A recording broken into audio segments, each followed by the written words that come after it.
What is MAGA really? I mean, what is it? It's not a political ideology. It doesn't have any coherent economic or social policy basis other than giving tax breaks to the billionaires and freaking out over the tiny percentage of the population's transgender. There's nothing to it other than punching down, finding vulnerable populations and attacking them. And there's a real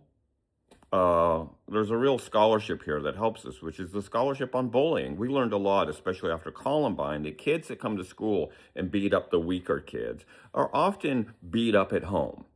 They're at home, their dad knocks them around. They come to school the next day and find some kid with a disability or a kid that's queer or a kid that's a few grades down, and they beat them up because it makes them feel better.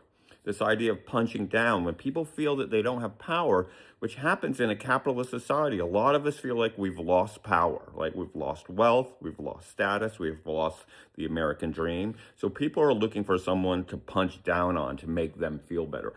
Conspiracy theories work the same way. Like, I know the truth. You don't know what's going on. I know the truth. I have a little bit of a leg up on you.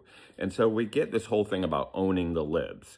I mean, the perfect example is on my Facebook page. When I post something political, I get attacked. I get thousands of comments attacking me, not for the policy or making an alternative rationale why your policy is wrong and my policy is right. They attack me. They make fun of my name. They try to say that I'm gay, and I sit down when I pee, which I do sometimes late at night.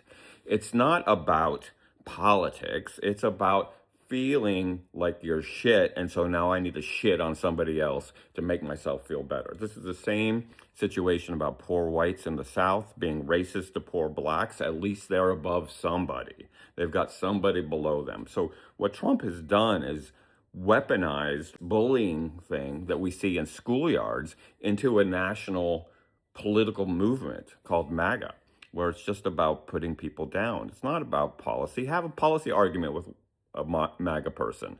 They can't do it. It falls apart. They don't have any actual ideology behind it other than putting their opponent down. And this country is going to be stuck in the mud.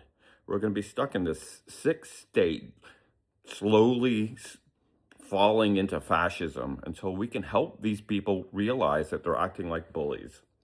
They need a real ideology. Good grief. Welcome to the resistance.